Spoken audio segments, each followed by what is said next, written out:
Boiled egg fry వేడి వేడి అన్నంలోకి కానీ పులావ్లోకి కానీ ఎంత టేస్ట్గా ఉంటుందంటే మళ్ళీ మళ్ళీ చేసుకుంటారు ఇంట్లో. అసలు కూరగాయలే అవసరం లేకుండా జస్ట్ బాయిల్డ్ ఎగ్ ఉంటే మనమైతే ఇది ప్రిపేర్ చేసుకోవచ్చండి చాలా ఈజీగా. తయారీ విధానం అయితే ఒకసారి చూసేద్దాము. ముందుగా ఇలా ఒక ప్యాన్ తీసుకొని ఒక 2 టేబుల్ స్పూన్ వరకు కూడా జీలకర్రని అలా వేడి చేసుకోవాలి అంతే. తర్వాత దాన్ని కొంచెం దంచుకుని, అంటే మరీ మెత్తగా అయితే అవ్వదు కదా రోట్లో, సో దంచుకున్న తర్వాత కొద్దిగా 2 స్పూన్ల కారం వేసుకొని, తర్వాత వెల్లుల్లి రెబ్బలు ఉంటాయి కదా, సో అవి ఒక 10 వరకు వేసుకోవాలి. ఇలా చక్కగా దంచుకున్న తర్వాత మొత్తాన్ని కూడా తోడుకొని ఒక గిన్నెలో అయితే పక్కన పెట్టుకోవాలి. కారం ఏదైతే ఉందో ఇది మనం దంచుకునే లోపు కొన్ని ఎగ్స్ పొయ్యి మీద వేసి వచ్చామనుకోండి, అవి ఉడుకుతూ ఉంటాయి అన్నమాట. ఇది దంచుకునే లోపు సగం పైనే ఉడికేస్తాయి కదా, సో మనకి పని కూడా త్వరగా అయిపోతుంది. ఇదంతా దంచుకొని పక్కన పెట్టుకోవాలన్నమాట. మనం ఉడికించాం కదా బాయిల్డ్ ఎగ్స్, సో అవి తీసుకొని నైఫ్ తోటి చాలా లైట్గా పైన కట్ చేశారనుకోండి చుట్టూతా, మనకి ఆ లోపల ఏదైతే ఎల్లో ఉంటుందో ఆ పార్ట్ అనేది డిస్టర్బ్ అవ్వదన్నమాట. జస్ట్ మనం ఇలా ఓపెన్ చేయగానే సగం అటు సగం ఇటు సగం వేరు వేరు అయిపోతాయి.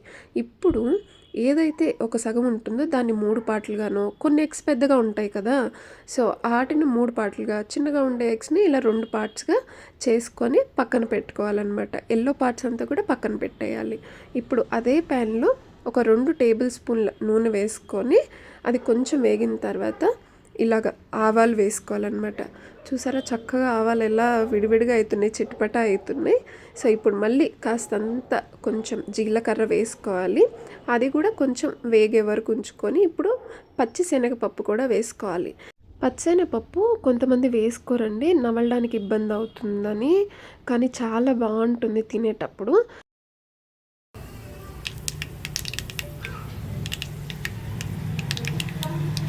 ఇలా కొంచెం వేగగానే ఒక 2 నుండి 3 పచ్చిమిరపకాయలు ఇలా మధ్యలోకి చీల్చుకొని కట్ చేసుకొని వేసుకోవాలి. తర్వాత వెంటనే కరివేపాకు కూడా వేసుకొని ఇలా మూత పెట్టుకుంటే చిందేటప్పుడు పైన పడకుండా ఉంటుంది.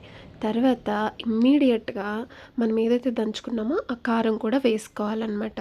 ఇలా చేసేటప్పుడు మనం గుర్తుపెట్టుకోవాల్సింది ఏంటంటే ఏది కూడా ఎక్కువగా యాగకూడదండి. ఎందుకంటే ఆ కారం ఏదైతే ఉంటుందో అది నల్లగా అయిపోతుంది. దాని ఫ్లేవర్, మనం వెల్లుల్లి దంచాం కదా, ఆ ఫ్లేవర్ అంతా కూడా పోతుందన్నమాట. మరీ ఎక్కువగా వేయకుండా మనం చూసుకుంటే సరిపోతుంది. దాని ఫ్లేవర్ అంతా కూడా మనం తినేటప్పుడు చాలా బాగుంటుంది, నోటికి రుచిగా. కాస్తంత సాల్ట్ వేసుకొని కలుపుకున్నాక కొత్తిమీర కూడా వేసుకొని కలుపుకోవాలన్నమాట. ఇప్పుడు మనం ఏదైతే ఎగ్స్ పక్కన పెట్టామో కట్ చేసుకొని అవన్నీ కూడా వేసేసుకోవాలి. అటు ఇటు తునకుండా కొంచెం జాగ్రత్తగా కింద నుంచి పైకి లేపుతున్నట్టుగా కలుపుకోవాలన్నమాట. సో అప్పుడు ముక్క విరగకుండా తినేటప్పుడు చాలా బాగుంటుంది. సో ముందైతే నేను గమనించారా, ఓన్లీ వైట్ వరకే వేసానండి. ఎల్లో అనేది తర్వాత వేసి కలుపుకుందాము.